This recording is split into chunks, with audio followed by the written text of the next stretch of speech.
Hello friends, તમારું સ્વાગત છે મારી ચેનલમાં। તો આજે હું તમારી સાથે માખી અને મચ્છરથી કેવી રીતે છુટકારો મેળવવો ને તેની માહિતી શેર કરીશ। અને જો આ વિડીયો તમારા માટે ઉપયોગી બનતો હોય ને તો લાઇક, શેર, કમેન્ટ કરવાનું બિલકુલ નહીં ભૂલતા। તો જુઓ ફ્રેન્ડ્સ, અત્યારે ચોમાસાની સિઝન ચાલુ થઈ ગઈ છે અને અત્યારે ખૂબ જ પ્રમાણમાં માખીઓ આવતી હોય છે અને આ માખીઓનો ત્રાસ આપણે દિવાળી સુધી સહન કરવો પડે છે। તો આજે આપણે આયુર્વેદિક નુસ્ખો લઈને આવી ગયા છીએ। તો ફ્રેન્ડ્સ, માખીઓથી આપણને એટલો બધો કંટાળો આવી જતો હોય છે ને કે આપણને સમજ જ નથી આવતું કે એનાથી આપણે કેવી રીતે છુટકારો મેળવવો। તો આજે હું તમારા માટે સ્પેશિયલ વિડીયો લઈને આવી ગઈ છું। એમાં હું આજે તમને 2 ટ્રીક બતાવવાની છું। તો એના ઇન્ગ્રીડિયન્ટમાં શું જોશે, તો અહીંયા મેં એરંડિયું લીધેલું છે। તમે એરંડિયાની જગ્યાએ સરસો તેલનો પણ ઉપયોગ કરી શકો છો। ત્યાર પછી અહીંયા મેં કપૂરની ગોળી લીધેલી છે અને એક ડુંગળી જોઈશે અને દિવેટ જોઈશે। બસ આટલું જ આપણે ઘરમાં રહેલા ઇન્ગ્રીડિયન્ટ્સમાંથી આ આયુર્વેદિક નુસ્ખો રેડી થઈ જાય છે। તો ચાલો આજે આપણે વાર લગાડ્યા વગર આ નુસ્ખો બનાવવાનું ચાલુ કરીએ। તો સૌથી પહેલાં અહીંયા મેં 2 ડુંગળી લીધેલી છે।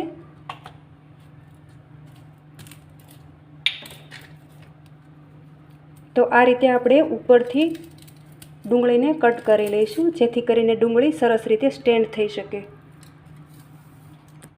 અને હવે આ જે ડીટીયાનો ભાગ છે ને તેને પણ આ રીતના આપણે સરસ એવો કટ કરી લઈએ।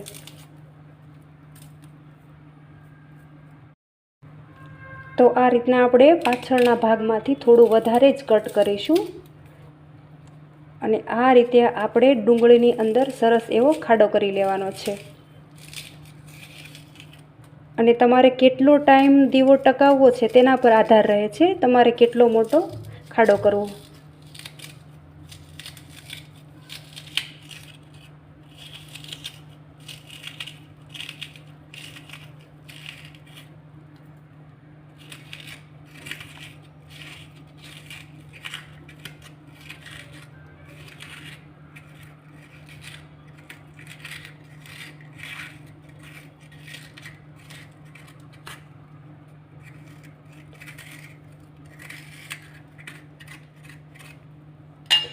તો તમે જોઈ શકો છો કે અહીંયા મેં વધારે તેલ રહે ને એ પ્રમાણે જ ખાડો કરેલો છે। અત્યારે આ નુસ્ખો ખાસ અપનાવવા જેવો છે, કારણ કે અત્યારે નાના નાના બાળકોના ઘણા બધા એવા રોગો નીકળ્યા છે જે ખૂબ જ નુકસાનકારક છે। તો આ રીતે તમે આ નુસ્ખો અપનાવશો ને તો બાળકો પણ હેલ્ધી રહેશે અને ઘરમાં પણ પોઝિટિવિટી બની રહેશે। અને આ ટ્રીક હું તમને બને એટલી આયુર્વેદિક જ બતાવીશ અને આપણા ઘરમાં જે ઇન્ગ્રીડિયન્ટ અવેલેબલ હોય ને એમાંથી જ આ ટ્રીક તૈયાર થઈ જાય છે। અને આ જરા પણ નુકસાન નથી કરતો। આ તમે કોઈ પણ ખૂણે ખાંચરે મૂકી દેશો ને એટલે આપણા ઘરમાં માખી મચ્છર કંઈ જ નહીં આવે અને આપણને માખીમાંથી પણ છુટકારો મળી જશે। તો મેં અહીંયા એરંડિયું તેલ લીધેલું છે, અહીંયા તમે સરસોનું તેલ પણ ઉપયોગ કરી શકો છો। તો આ રીતના આપણે આ એરંડિયું ડુંગળીની અંદર એડ કરી દઈએ। તો મારી પાસે અત્યારે અવેલેબલ સરસોનું તેલ પણ છે, તો હું અહીંયા થોડું એરંડિયું અને થોડું સરસોનું તેલ પણ મિક્સ કરી રહી છું। અને ત્યાર પછી અહીંયા મેં કપૂર લીધેલું છે, તો આ રીતના આપણે 2 કપૂરની ગોળી એડ કરી દઈશું।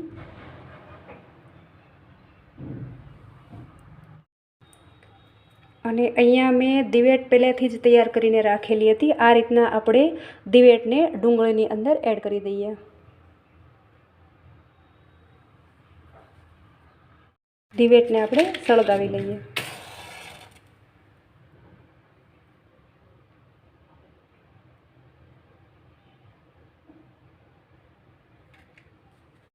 તો આ ટ્રીક ખૂબ જ ઉપયોગી છે, તમે પણ તમારા ઘરમાં એક વખત જરૂરથી ટ્રાય કરજો। અને આવી રીતે તમે 2-3 દીવા બનાવી અને ખૂણે ખાંચરે મૂકી દેશો ને એટલે ઘરમાં એક પણ માખી નહીં આવે અને આમાં કપૂર અને ડુંગળી હોવાથી એની સ્મેલથી જ માખીઓને ભાગી જશે। તો તમે આ રીતે ઘરમાં ગમે ત્યાં ખૂણે ખાંચરે આ દીવાને રાખી શકો છો। તો હવે માખીથી છુટકારો મેળવવા માટે આપણે બીજી ટ્રીક જોઈએ। તો એના માટે મેં અહીંયા જે ફિનાઇલની ગોળી આવે છે તે લીધેલી છે। એક તમાલપત્ર, આને હિન્દીમાં તેજપત્તા પણ કહેવાય છે, અને કોટન લીધેલું છે, કપૂરની ગોળી લીધેલી છે, અને એરંડિયું લીધેલું છે. અહીંયા તમે સરસો તેલનો પણ ઉપયોગ કરી શકો છો.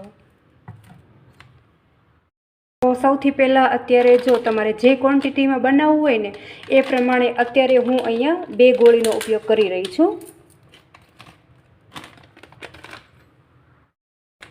તો આ રીતે 2 થી 3 ગોળી લઈ લેવાની, અને ત્યાર પછી અહીંયા 2 થી 3 કપૂરની ગોળી લઈ લેવાની છે.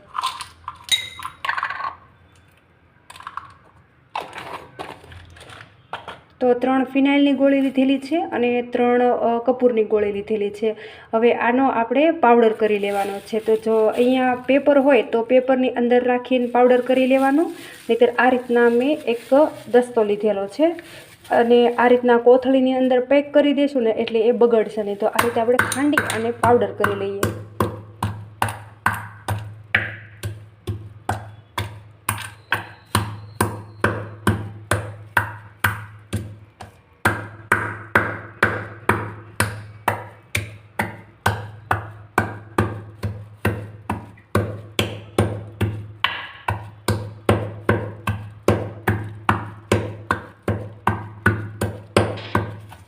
તો જો આ રીતના સરસ એવો પાવડર તૈયાર થઈ ગયો છે.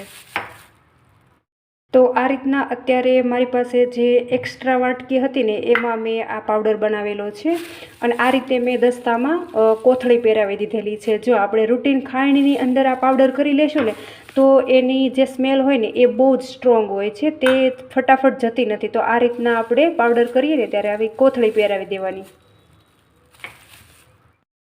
અને જો ઘરમાં આ રીતની એક્સ્ટ્રા વાટકી ના હોય ને તો મોસ્ટલી બધાના ઘરમાં ન્યૂઝપેપર તો આવતું જ હોય છે, તો એના ઉપર પણ આ પાવડર કરી શકો છો તમે. તો હવે આ પાવડર જે છે ને એની અંદર આપણે થોડું સરસોનું તેલ એડ કરી દેવાનું છે.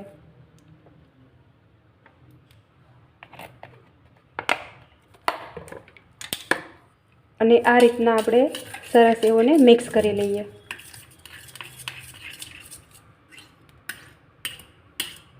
અને આપણે કોઈ પણ સારા વાસણની અંદર આને જરા પણ નહીં એડ કરીએ, કારણ કે મેં કીધું એમ આની જે સ્મેલ હોય છે ને તે બહુ જ સ્ટ્રોંગ હોય છે, તે બેસી જતી. અને ત્યાર પછી અહીંયા મેં એક મોટી સાઇઝનો જે દીવો આવે છે ને તે દીવો લીધેલો છે, અને તમાલપત્ર. હવે આને તમે શું કહો છો એ મને કમેન્ટ કરીને જરૂરથી જણાવજો. અને હવે આને આપણે આ રીતના કટકા કરી લઈશું, અને કટકા કરી અને આપણે આ દીવાની અંદર એડ કરી દઈએ. અને ત્યાર પછી અહીંયા જે આપણે આ લિક્વિડ બનાવીને રાખેલું છે ને, આ ફિનાઇલ અને આપણે આ કપૂર અને સરસોનું તેલ, તો એને આ રીતના અંદર મિક્સ કરી લેવાનું છે. આ રીતે દીવાની અંદર એડ કરી દઈએ. અને ત્યાર પછી અહીંયા મેં કોટન લીધેલું છે, તો કોટનને આ રીતના આપણે એક લાંબી જાડી દિવેટ બનાવી લઈશું હાથની મદદથી. આ રીતના આપણે થોડી જાડી બનાવીશું ને એટલે એ થોડો લાંબો ટાઈમ ટકી રહેશે.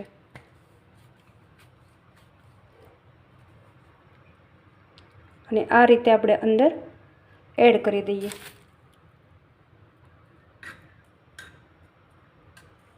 આ રીતે સરસ એવી પલાળી દઈએ.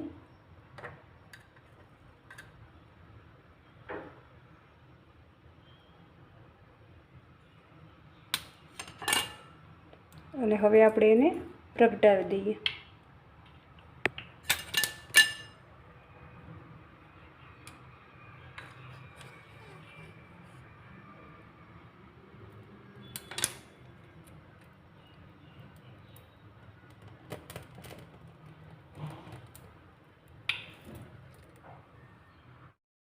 તો ફ્રેન્ડ્સ, આ પ્રયોગ દિવસમાં તમે એક વખત જરૂરથી કરજો. તમારા ઘરમાં જે કીડી મકોડા, મચ્છર કે પછી ચોમાસામાં આવતી જીવાત પણ ઇઝીલી ભાગી જશે. અને આ કોઈ પણ નુકસાનકારક નથી, અને આ ઘરમાં રહેલા ઇન્ગ્રીડિયન્ટ્સથી બનેલો આયુર્વેદિક જ છે. તો ફ્રેન્ડ્સ, તમને અમારી આજની આ કિચન ટિપ્સ એન્ડ ટ્રિક્સ કેવી લાગીને એ મને કમેન્ટ કરીને જરૂરથી જણાવજો. અને હજુ સુધી તમે અમારી ચેનલ ઉપર નવા હોય ને તો બાજુમાં રહેલી ઘંટી દબાવી અમારી ચેનલને સબસ્ક્રાઈબ કરી લેજો, જેથી કરીને નવા વિડીયોની નોટિફિકેશન તમને જલ્દી મળી જાય. Thanks for watching my video.